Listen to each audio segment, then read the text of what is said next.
It's like book club, but it's more than books, and it's not quite a club.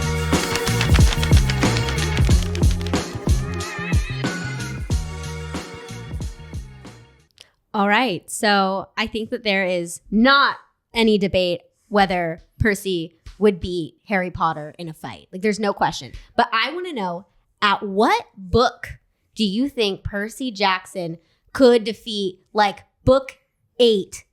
7. 8 movies, 7 books. Fuck. At what point do you think that Percy could beat book 7 Harry Potter? So as our resident non-Percy Jackson guy here, I had to do some research for this episode.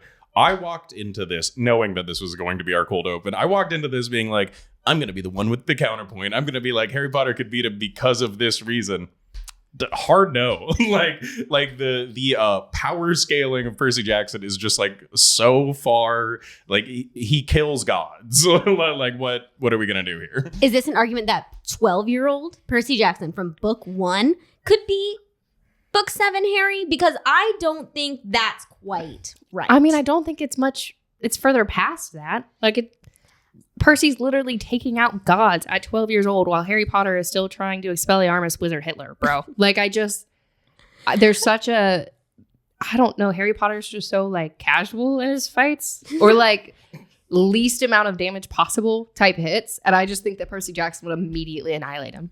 I got to preview a talking point that I'm going to get into later. The reason that Percy Jackson, maybe even at 12, would kick Harry Potter's book 7 ass is that it's the difference between American and British, okay?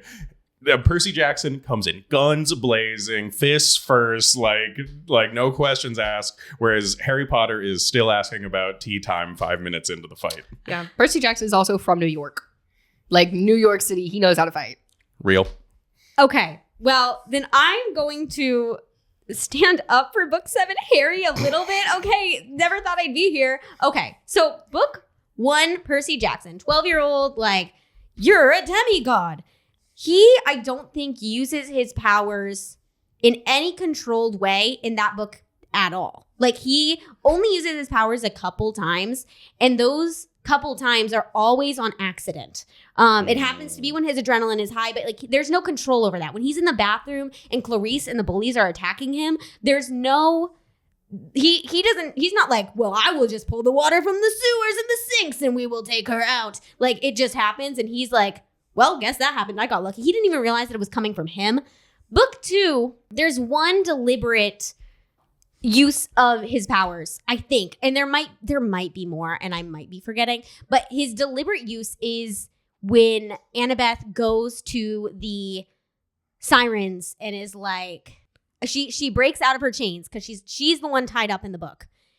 She breaks free of the chains, and Percy has beeswax in his ears. He uses his powers to save Annabeth in the water. Like, he pulls her out of the water. They have like this water bubble moment that we don't see in the show. That is a deliberate use, but he's still not really magical. He is getting good at sword fighting though, which I don't think Percy. I don't think Harry would beat Percy in a sword fight. But the problem is that, I mean, Harry does have his Expelliarmus at the moment and could just take his sword away. I think it's also important to remember that you take Harry Potter's wand away and he's just a guy. Like, he's just a dude. Percy Jackson is literally trained to be a Greek soldier. Like, I think he could take him pretty quickly. I would say book 3. I think book 3, that's when I want to say I remember seeing the most deliberate use of Percy's powers. Maybe book 2. But I don't think book 1 Percy is beating 17, 18-year-old Harry Potter. I'll go for book 2. Yeah. Okay, because that is essentially this podcast is just me yapping until you eventually agree with my points. Yeah. So of course we're talking about Percy Jackson, which is a famous book series, but also are movies that was made in, I don't know, 2012. Is that too early? Was it after that? No, I think it was earlier. Right around there. Okay. Well, we've got movies that starred Logan Lerman, but of course, the main hot topic is Percy Jackson and the Olympians that is being adapted by Disney Plus, that has been coming out. Season 2 just premiered this last December of 2025. And we have seen sort of the public's response to it, as far as it is very obvious that the show is not following the book to the letter. And does that mean that the adaptation is bad or not true to the books? We've talked kind of about adaptations before, but I want to say that I noticed in season 2 specifically a lot more changes than I noticed in season 1. When I started marking it out, I realized that there were a lot of changes made in season 1 to the book, but season 2 is where I'm really like, oh wait, like they're completely changing like a lot of the concepts that were like put in the book. A lot of different scenes are changing, and some of them make sense from a writer's standpoint. Like I understand why TV needs to be written differently than books, but I want to know, at what point were y'all ever like pulled out from like the changes? I don't know how much of you ended up watching, Gabriel, but I watched, I believe, the first 6 episodes of the first season, so that's about as far in as I am. I think for me, like, I had the vague awareness that they were changing stuff in season 2, but I also, in all honesty, haven't read the books since I was like maybe 15 years old. And so it's been a minute. I will say one of the things that I kept being struck by over and over again was how much it felt like Percy Jackson to me, in a way that the movies didn't, in a way that other adaptations don't feel like the source material to me. Like I know I was annoying the crap out of my boyfriend because I just kept being like, oh, it's so Percy Jackson. Like the vibes are just so Percy Jackson. Because I think with Rick Riordan being kind of the showrunner for this, I know he's not the showrunner, but being so heavily involved, a lot of the changes are done in good faith and they're more purposeful. It's like you were saying, like with certain things, you do have to change them because it's a different medium. We're not just with Percy Jackson and his narration like we are in the book. And so like the opening of season 2, getting to see the island and what Grover's doing, and having the other, like having Luke's, I guess, rebels, like giving them a little bit more. These were interesting plot points to me that I knew were necessary because it's TV now. And we need to see more than just what Percy's doing the whole time. And so I think, I mean, overall, I don't think that I was ever taken out of it or felt like it was too changed. I want to say a big complaint about adaptations in general are when people take away scenes that were loved in the books, where it's like, oh, that scene didn't even happen, or this line didn't even happen. I want to say that in Percy Jackson, in this show, we're seeing a lot more scenes added that aren't in the book than I am like worried about scenes that are missing. I think we get a lot of like dual use scenes. I don't know how else to say that, but like the initial fight in the beginning of book 2 is there's a dodgeball fight happening, and we don't get the dodgeball fight at all in the show. And instead, and then there's a secondary fight in the book. Like the second fight is at camp when Percy and Annabeth and Tyson all show up to camp. There's another fight that's happening there. They kind of combine the two and make, I want to say it's the creatures that were attacking them in the dodgeball fight. They bring them to the camp instead of having one of them having those like the cannibals attacking them at the school and then a separate group of monsters attacking them at camp. I understand the need to combine scenes, but we have a ton of scenes added. Like in the first season, like one of my favorite scenes of all time is a scene that's not even in the books, and that is the Golden Throne scene where Percy is sitting on, and you should know this, Gabriel, because you made it to episode 6. I'm pretty sure this is episode 4. Is the scene where Percy sits on the throne to get Hephaestus's trap working, so that way Ares' shield will fall. Mm-hmm. And Percy's like, well, someone has to sit down here. It's going to trap me. And Annabeth's like, no, don't do it. We're going to find another way. And he's like, nah, you got to do this. And like, I love that moment. The moment that, I mean, Annabeth is like, no, he's not like us. He's different. Like, you can't leave him trapped here. And Hephaestus is actually like, okay, I'll let him go. In the book, it is like kind of more anticlimactic. Like the trick is that Hephaestus actually has cameras that stream straight to Olympus live when the ride is triggered. So Annabeth and Percy like are going on this ride and a live stream essentially happens. And that's like the embarrassing trap for it.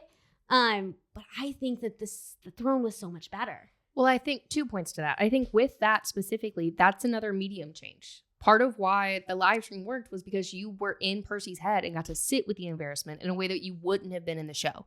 You would have been able to tell that they were uncomfortable, but it's not the same as experiencing it from his perspective. But I also think for all of the changes, it's important to remember the context that the books were written in. Gabriel, I don't know if you know this, but Percy Jackson started as a story that Rick Riordan was telling his son at bedtime. Like it was literally a bedtime story. His son was struggling with like ADHD and dyslexia and like just feeling like an outcast. And so Rick Riordan literally was just like, well, do you know about Percy Jackson? And someone was like, who's that? And he just started telling a story about a kid who struggled with these things, but it was because he was a demigod. Like that's where it pulled from. And so I think with scenes like the dodgeball and things like that, it's almost at that point, it was more of a focus on growing with his kid. And so, yeah, like a 12-year-old boy is going to be thinking about like the things that he's doing at school and what he's doing in gym. I also think it's been like 20 years since the books first started being published. And I can't imagine how many things Rick Riordan has like looked back on as like it would have been cooler to do it this way. That like he couldn't do because the books were already published and out. He's had time to sit with it and think about like, what is a better way of doing this? What could have been more interesting for an audience? And to me, that's what all of the changes feel like so far. Like all of them have felt like good faith changes. I'm glad you brought that up because seeing how Rick Riordan is involved in this new television series, he's very directly involved, I believe an executive producer that actually has his hands in it. There are so few examples of this exact situation of a person who wrote a best-selling book series, then gets it adapted, and then has the ability to be involved in it. The only other example I can think of is The Expanse TV series, which is a very popular sci-fi books. The Expanse and the two writers, it's a co-writing team, were directly involved, executive producers in the creation. And I remember reading some interviews with them about it, and they explicitly said that it literally just feels like a second shot at telling the story, that they got to look back and be like, oh, this is points where we should make some edits. And like, that's what the TV show felt like to them. So with how involved that Rick Riordan is in the new Percy Jackson series, I have to imagine that he's feeling the same way of like, oh, this is literally just a second chance to tell the story. Well, I also like it because for 2 points. I think one of the things in that stood out the most to me as far as like scenes that were in the show that weren't necessarily in the book, that I also think is this second shot at storytelling, was Percy's fatal flaw.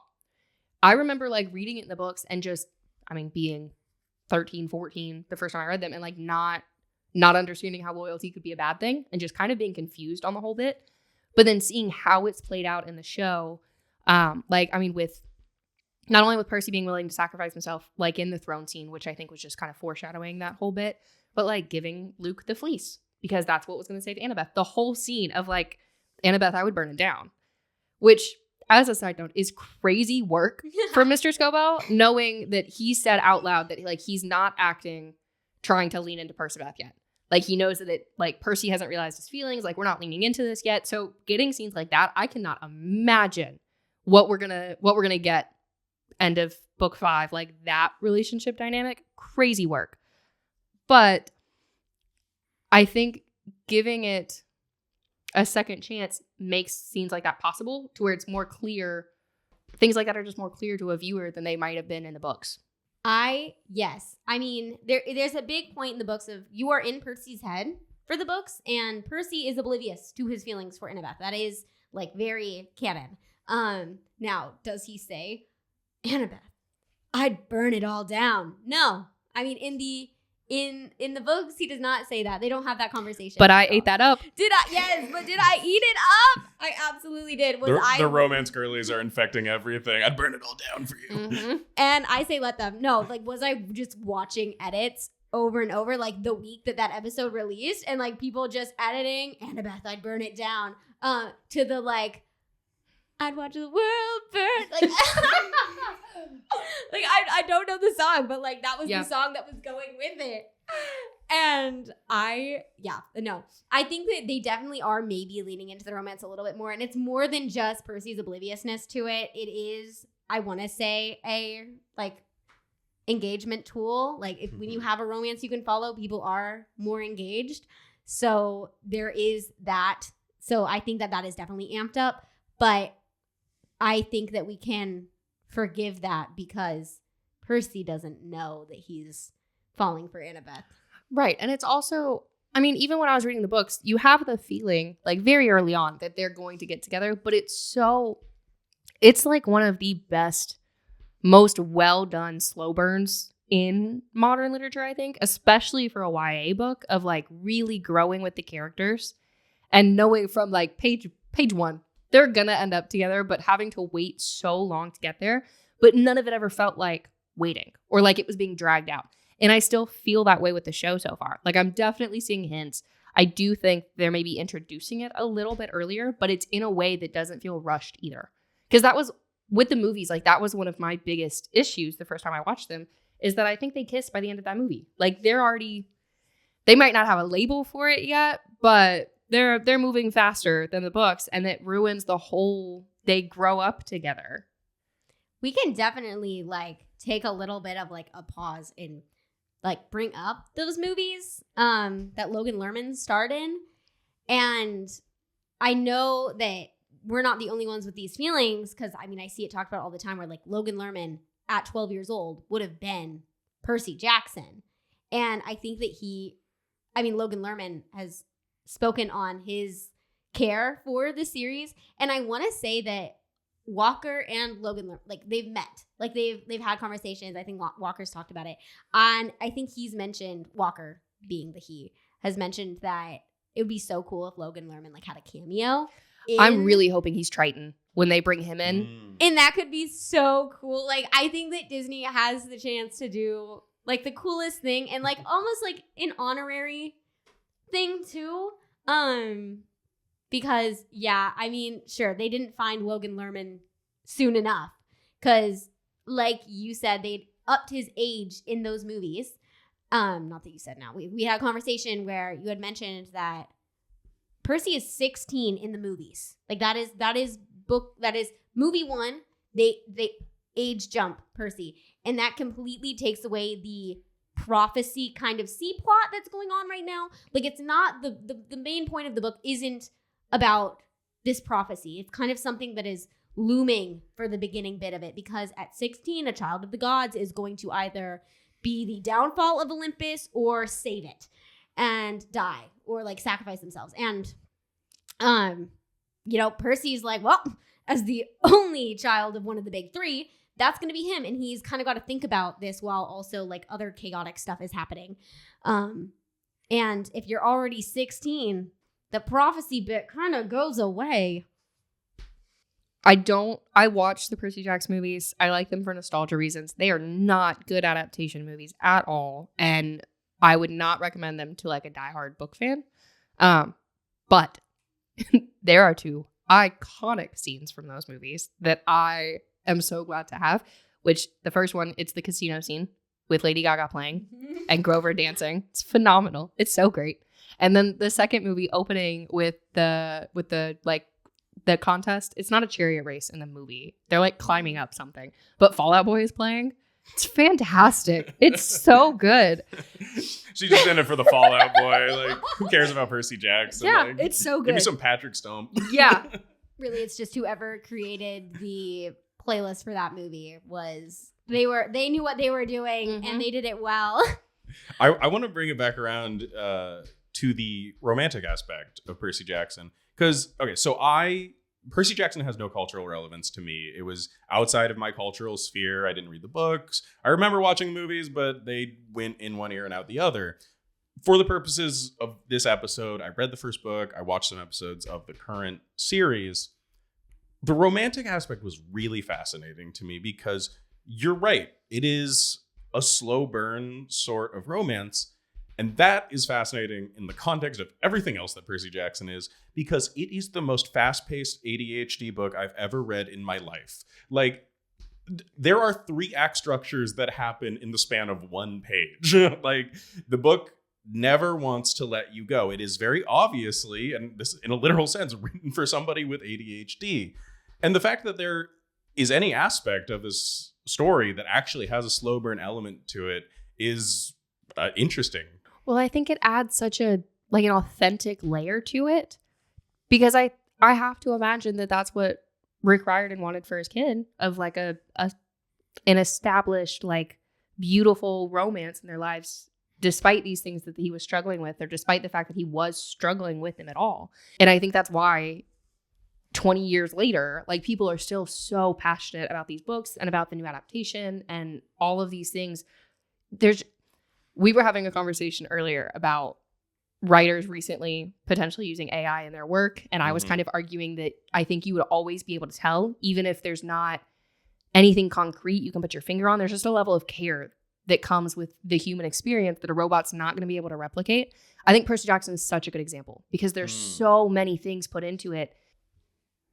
You're talking about the pacing being pretty quick in the Percy Jackson books.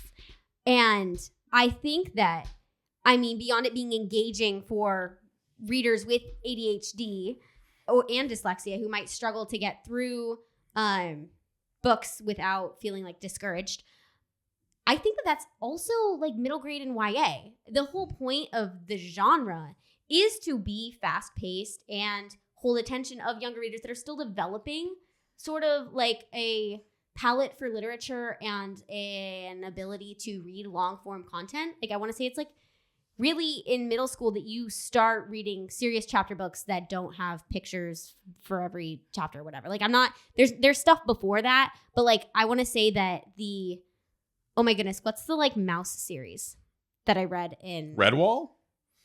Mouse No, it's like he's and You're thinking about like chapter books, right? Like, we're not yes, talking. I'm thinking about chapter books, but they had pictures. Like, I want to say that most of my elementary school chapter books also were like Mouse illustrated. books? Yes. Oh my goodness, what was his name? Was it Mr. Something? And then there was like a girl. Stuart Little? No, it's a series, and I want to say it's Mr. Something, and it has like her like there's like a girl spin-off version of the books too. Shoot, I don't know if I can be talking about mouse books. We're getting distracted. Y'all listeners, you know them. You're not talking about like, what is that book? The Tale of Despero? That's not what you're talking about, right? No, I have Redwall pulled up right now, and it's literally a book series about mouse warriors. No, y'all don't understand. It's the mouse one. I guess they're all talking about mouse. Shoot, with girl spin-offs, and I want to say her name starts with an S. Are you talking about Mouse, the famous Holocaust memoir? Okay, we're forgetting about the mouse, but y'all in the comments, what mouse am I thinking about? Tell me what mouse Name I'm that thinking. mouse. Name that mouse. I read them in elementary school, and they were actually iconic. And the girls go to the moon at some point, and I remember that. And I want to say cheese on the moon. Wallace and Gromit? The moon actually is cheese. Okay. The people will help out. But I'm just saying that like middle grade is when you're really committing to like these are chapter books, and they can get longer too. And then YA is the natural progression of that. And there is a lot of gray space. There's a lot of gray area between middle grade and YA to adult. And the difference between middle grade and adult is huge, which makes YA this sort of middle ground for writing. But it is still expected to be easy to read, which is why I get really pissed off when people have critiques about Percy Jackson. And the critiques solely come from a place of like, well, this is kind of childish. Like that, it's a book written for children. Mm-hmm. It's a show that is essentially trying to harness that same energy that is catering towards young adults. It's not for older people. It is not for these, like, even people our age to be, like, projecting onto them and being like, yeah, but, like, it just feels so immature sometimes. They're kids. Mm-hmm. It's going to be immature. You have to enjoy it for other reasons. And you have to be able to recognize that something can be good and made for children. Mm-hmm. This is good literature and good, show watching for young adult, I would say. Mm-hmm. I also think on the other end of that, there's been a push to like categorize books that are categorically not YA as YA. Because Why on Earth is like Thorns and Roses on a YA shelf. Why is Icebreaker on a YA shelf? What are we doing? I think that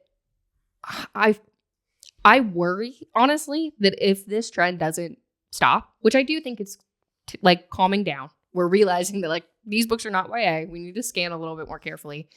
But I worry that if it weren't going to stop, like it would start discouraging parents from letting their kids read popular books, which I think then gets into a whole other conversation of like, we're now discouraging reading.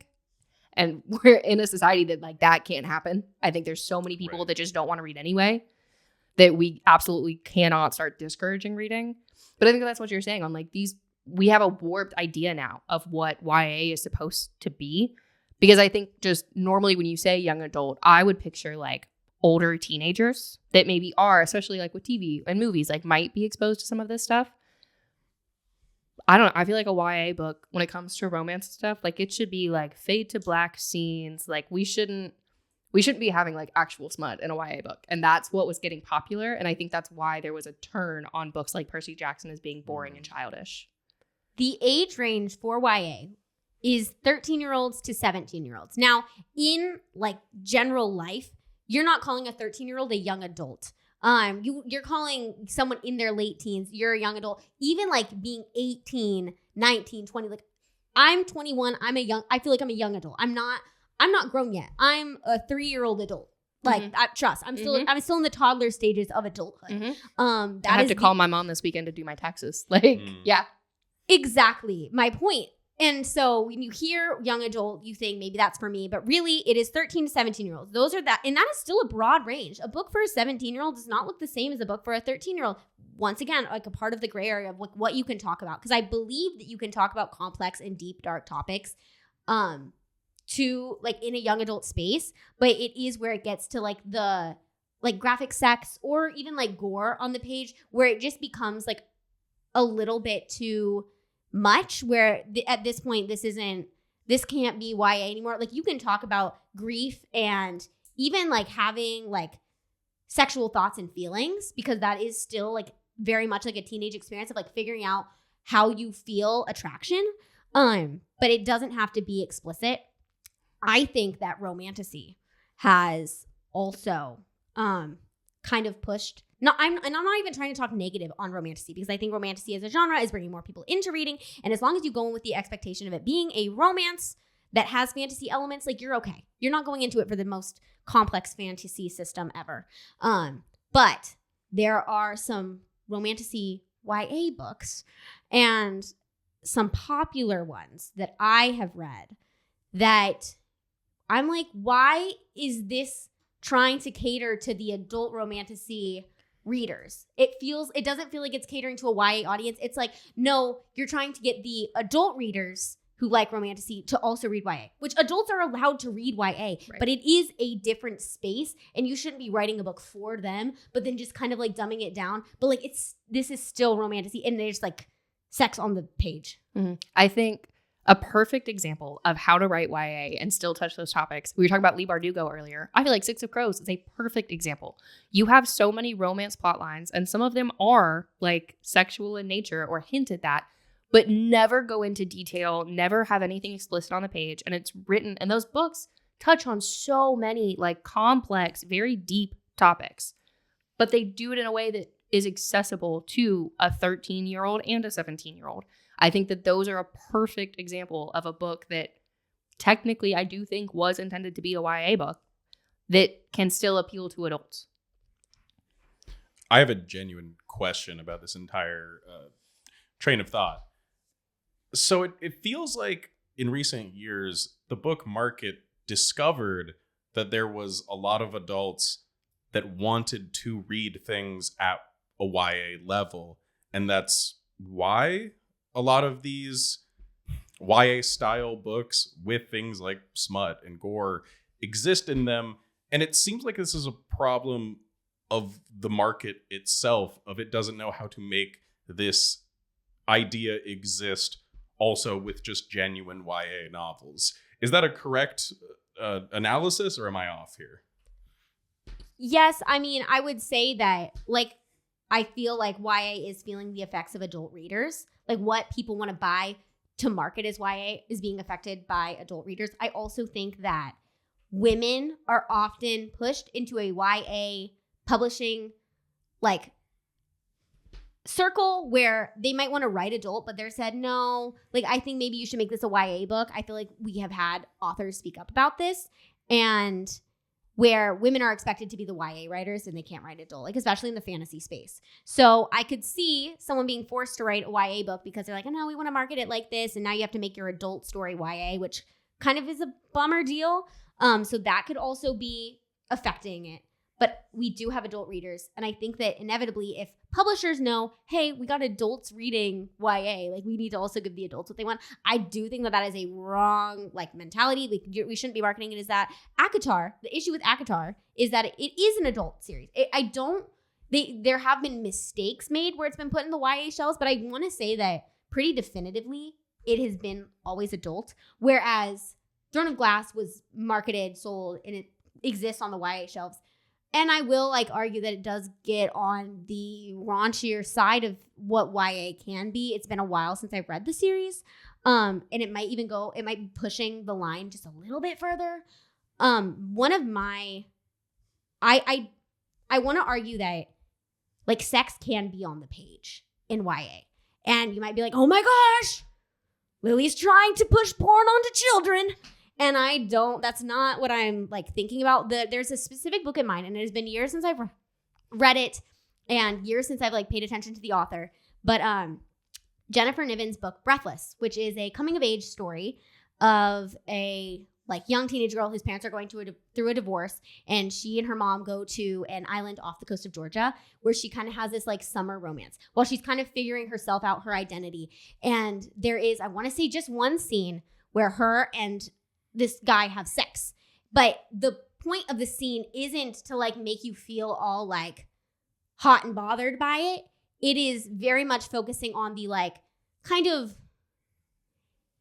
innocent and, like, exploratory, like, nature of, like, losing virginity and, like, the complex feelings that go along with that, like, a young adult that might be feeling these things could learn from reading. It's not meant to be, like, spicy. It is meant to kind of go deeper than that and sort of, like, the intimacy part of it, which I want to say was well done. It's been a while since I read it, but I think that and I remember the sex being on the page. It just wasn't crazy. Overall, YA is meant for kids and to relate to those sort of young adult, those 13 to 17 experiences of big emotions and overreactions and feeling like an outsider. All of those things are what YA is built to do. And we should not be pushing kids out of kids' spaces. This is not a space for adults. Adults are welcome to come in and enjoy it. I enjoy YA. I know who YA is being written for, though, and it's not me, and it shouldn't be written for me. I think another issue with adults coming into YA spaces is when we see, like, adults either pining over children when it's made into an adaptation. Poor Walker, poor Leah. I don't know. And also, like, shipping these real children together. Like, I can imagine the pressure that Walker and Leah, who play Percy and Annabeth in the show, are feeling when they hear people like, oh my gosh, I'm going to start a rumor that they're, like, dating or something. And they're literally teenagers. Like, I cannot think of a single decent boyfriend that I could have had in high school. Like, we should not be pressuring these kids to get into, like, immature, young, chaotic relationships. And especially not when they are doing something so amazing as, like, a show. They are coworkers. And yes, they have great chemistry, but we shouldn't be wanting them to get together because inevitably they would probably break up. I hate to say this. They would probably break up. And that's just going to cause more damage to the show and the acting. And that's drama that doesn't need to happen. And so pushing, like, that pressure on them, I don't think is good. And then the voices from adults being like, oh my goodness, but like let's make, like, really weird thirst traps of Walker, but, like, as a complete adult pining over this 16-year-old. I want to say he is 16.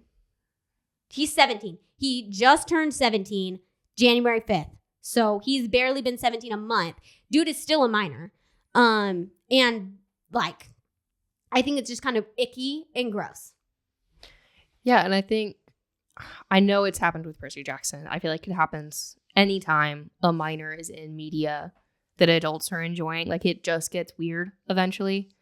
But I also think there's another layer to the real life, like, age of the actors conversation regarding Percy Jackson that we haven't touched on yet. And it's with the time between seasons. Last episode we talked about Stranger Things. I think that they were some of the most notorious, with some grace towards Stranger Things. There was also the writer's strike. There was COVID. Like, they had some out of their control things happen. But with Percy Jackson, one of the things that I am very excited about as a fan is that they've already, I don't know that they've wrapped on season 3 yet, but they're already in production, pretty close to being done. I feel like that's such a better way to film shows with children in them, is to do it so quickly, and obviously still making sure that they're getting a break, that they're not being overworked. But I think that this is what happens when you have the author at the helm of the project when it's adapted. Because Rick Riordan already knows where we're going with all of this stuff. So when it comes to the script writing, like, I'm sure that that's a relatively straightforward process because he's there with all of these ideas. Like, you're talking to the source directly. You know what I mean? And so I feel like that's just another interesting layer to the Percy Jackson adaptation, is the fact that we're already getting the next season before the year's even out. I absolutely am excited for that as well.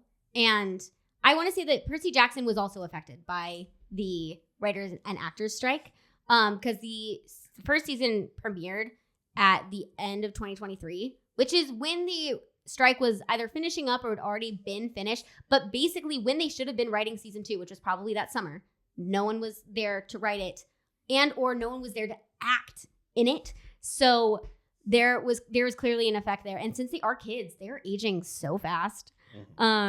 They definitely look older in season 2 than they did in season 1, which creates a bit of an issue for the creators when they're like, shoot, like, how long can we milk the fact that, this kid is not 16 yet when, puberty happens and you look older quicker in a shorter span of time. I agree that it was a smart decision to film the season 3 pretty closely to season 2 and be able to say, hey, next year you're getting one. And I hope that they can keep up that pace, because one season a year is probably what it's going to take to keep a rein on these actors aging. And also, if they potentially want to continue beyond the Percy Jackson in the Olympians series to the, what's the next? Heroes of Olympus. Yeah, the Heroes of Olympus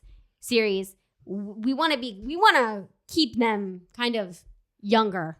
We got to pick up the pace. If you want these actors to stay convincingly relevant, you need to watch the show so they get more money, so they can film those seasons every year. It's also just, maybe this is just me being ignorant of how modern filmmaking works, but it's also like 20 years ago, we were getting, not even 20 years ago, like before streaming, we were getting a season a year of a TV show. And I don't understand why now every show all of a sudden needs like 4 years in between seasons. Not really. I'm just still hating on Stranger Things. But there's still, like, there are large gaps between seasons now. And I don't understand what's changed about the process that's necessary. Percy Jackson does have a CGI budget, and that stuff takes time, unfortunately. But also, we're getting 8 episodes. We're not getting like a full 20 episode series either. I have no idea what goes into filmmaking, how complicated that must be. But maybe if they locked in. Okay, so before we wrap this up, as me, who is a person who experienced Percy Jackson for the first time for this episode, there are some things that I need to say about the lore in which this exists as an outsider that I found insane. I just need to start. Okay. All of the Greek gods exist in America in the lore of Percy Jackson. The reason that they exist in America is because the Greek gods go wherever the most democracy is because they exist for the preservation of Western society. That's not me making stuff up. That is like explicitly on the page. When I read that shit as a 2026 human being, like the hackles on the back of my neck stood up. I was like, the fuck are you talking about? The preservation of Western society? And look, I get it. Rick Riordan was a middle-aged man in like 2005 who was writing these novels. I'm pretty sure from his perspective, writing that at that time, that was just like that was a completely like normal, like liberal centrist take.